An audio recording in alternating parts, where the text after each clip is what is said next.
जो समाज 1879 में यह कहने से शर्माता हो, क्योंकि वो आपको पॉलिटिकली सूट नहीं करता है, मैं किसी पार्टी का नहीं हूं, फिर बता रहा हूं, जिन लोग भी शामिल हैं उनको सरे मंचो कहना चाहिए।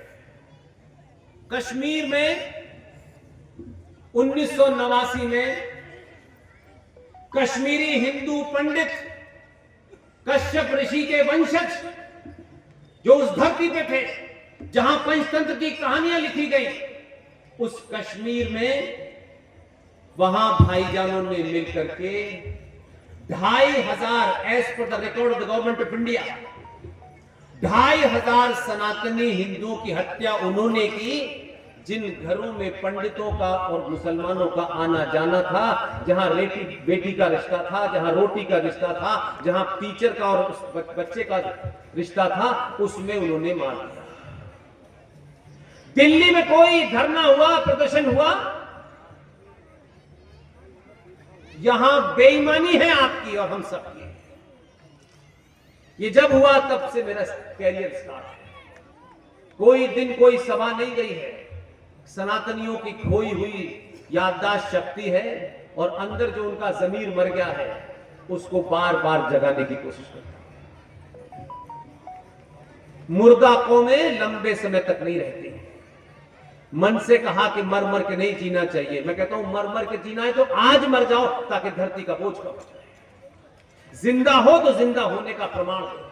यह प्रमाण नहीं है आज पूजा किसी तरीके से संपन्न हो गई, प्रशासन ने पुलिस लगा दी, फिर कल वहां पुलिस लगा दी, इस मंदिर के बाहर पुलिस लगा दी।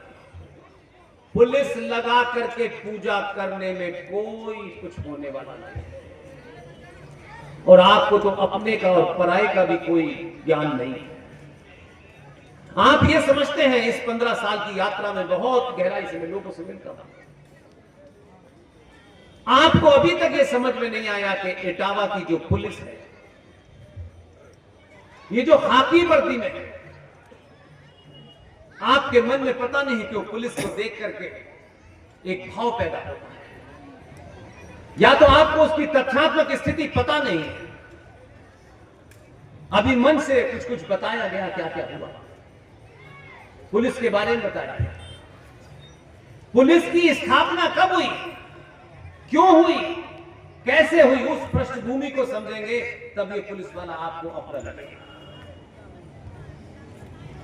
जब ब्रिटिशर्स इस देश पर राज कर रहे थे, उस समय जब वो लगान वसूल करने की बात करते थे, तो इस देश में कई राज्य ऐसे थे जहां राजा का राज चलता था, तो अंग्रेज वहां जाते थे और राजा से लगान लेते थे, वो इनको दे देता था लगान, वो चले जाते थे और राजा पूरे राज्य में क्या कर रहा है उनको कोई मतलब नहीं होता।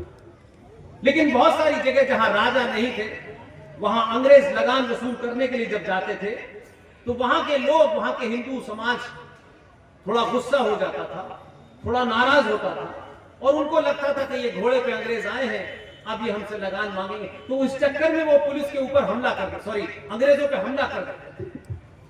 और अंग्रेज थोड़ी गिनती में कम थे, तब उनके दिमाग में ख्याल आया कि अगर हमारे ऊपर इस तरीके की माहौल बन गया तो हम तो बहुत कम गिनती में है, ऐसा ना हो कि एक दिन हमको यहां से भागना पड़े। तो पुलिस की स्थापना हुई और थानों की स्थापना हुई, और इस पुलिस का जो एकमात्र काम था, आज तो बहुत सारे काम, एक ही काम था इस पुलिस का कि ये पुलिस जब अंग्रेज लोग कर वसूल करने के लिए जाते थे तो वो पुलिस को साथ लेके जाते थे, और पुलिस जब वहां पहुंचती थी और वो लोग पत्थर मारने की कोशिश करते थे तो पुलिस वाले उनकी धुनाई कर देते थे और चुपचाप लगान वसूल करके अंग्रेज को दे देते थे। इन पुलिस वालों को न तो कोई नेता बता रहा है, न कोई समाज बता रहा है कि अंग्रेज चले गए।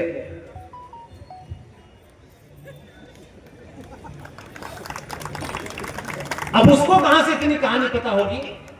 वो बेचारा आया है, नौकरी कर रहा है, उसको ये बता दिया गया ये करना, वो अभी भी घूम रहा है। उसका पहला वहां से 4 लठ मारेगा, फिर बाद में आप करेगा। उसकी वजह यह है कि उसको यही लॉ चल रहा था अभी तक, 1861 1961 का कानून आजाद भारत में पुलिस का आज भी चल रहा है। इसमें उसकी गलती नहीं है जो सुरेश है, जो रमेश है, जो इसी समाज में किसी का बेटा है, किसी का पति है, किसी का बाप है, उसकी गलती नहीं है। इसलिए आपने पुलिस को देखते ही समझते हैं कि बस अब ये पुलिस वाला जो है या तो पिटाई करेगा या लूटेगा। आपने पुलिस से डरना नहीं छोड़ा और पुलिस ने आपको डराना नहीं छोड़ा।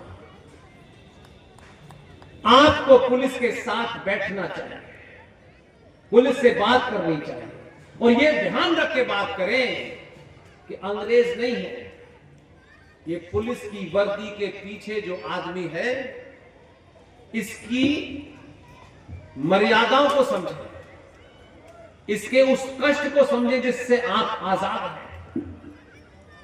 ऐसा नहीं है कि वर्दी पहनते ही वो क्रूर हो गया है, नहीं, ऐसा नहीं है। इस वर्दी के पीछे एक सनातनी है, वो अपनी नौकरी कर रहा है और उसका जो अफसर है, उसके ऊपर के लोग हैं, वो उनका आदेश मान रहा है। आदेश क्या है, संविधान में क्या लिखा है, आईपीसी में क्या लिखा है, वो बदलाव होगा या नहीं होगा, आपको सिर्फ एक ही काम करना है। मैं हर शहर में कहता हूं, कभी आप ये वर्दी में होने के बाद अकेले में नहीं मिलते, आपसे मुझसे मिलते हैं। और जब मैं वो भाव देखता हूं तो मुझे लगता है कि मन से मुझे कुछ कुछ समाज को समझाने की जरूरत है। ये पागल जो सड़कों के ऊपर भीड़ इकट्ठी करके आपके घर के शीशे को तोड़ना चाहते हैं, एक बात को ध्यान रखिए, गांठ बांध के जाइए। ये जो आपने 5-5 करोड़ के मकान बनाए हुए हैं, बड़े बड़े शीशे की खिड़कियां लगी हुई हैं, घर के अंदर 5 करोड़ की गाड़ी खड़ी हुई है, उस गाड़ी और शीशे को तोड़ने वाले और आग लगाने वालों के बीच में ये पुलिस वाला आखिरी पंक्ति है। आज से तय करिएगा कि कितना भी कुछ हो जाए, पुलिस के ऊपर न पत्थर फेंकना है, न पुलिस वाले को गाली देनी है। आप ही के इसी समाज में से किसी का पिता होगा, भाई होगा, कभी बिना वर्दी के भी उससे पूछो कि वो किन परिस्थितियों में काम कर रहा है। सब सरकारों ने बड़ी उनके लिए सहूलियत पैदा कर दी, ऐसा है नहीं। सरकारें अपने उन कामों को जो वो नहीं कर पाती, इनके सर मड़ देती, क्योंकि नेताजी को बचाना है तो इनके नाम को पुलिस ने गोली चलाई, उसने चलाई, पर नेता का नाम नहीं बताएंगे, कोई नेता चला जाए।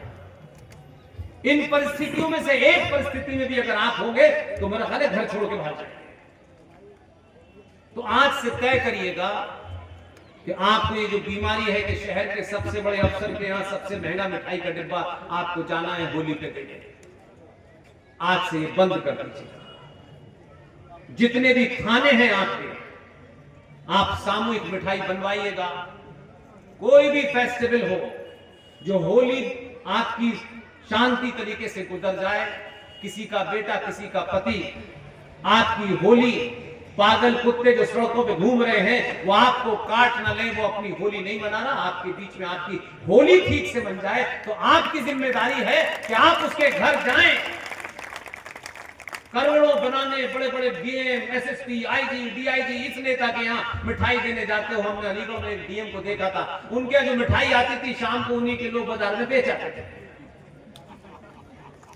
आप सामूहिक मिठाई बनवाएं, जिनका बेटा और जिनका पिता आपकी होली अमन चैन से गुजर जाए, अपने घर की होली नहीं मनाया, उसके घर जाइए और कहिए कि हम किसी संगठन से नहीं आए, आपका पिता और आपका बेटा हमारी होली के लिए सड़क पे खड़ा है, इसलिए हम आपको मिठाई देने आए हैं। ये कहिए। इनको अपना समझने की कोशिश करिए, ये अंग्रेजों की पुलिस नहीं है। इन विचारों को भी नहीं बताया गया कि वो वसूली के लिए बने थे, बीच बीच में ये करने लगे थे, अब पता चला कि नहीं, वसूली के लिए नहीं बने। तो बेसिक जड़ में जाइए, तब आपको कुछ समझ में आएगा, नहीं तो ऐसे समझ में नहीं आएगा। एक तीसरा किस्सा है जिसके बारे में बड़ी चर्चा की बहुत बात होती है, सुबह से लेकर शाम तक होती है।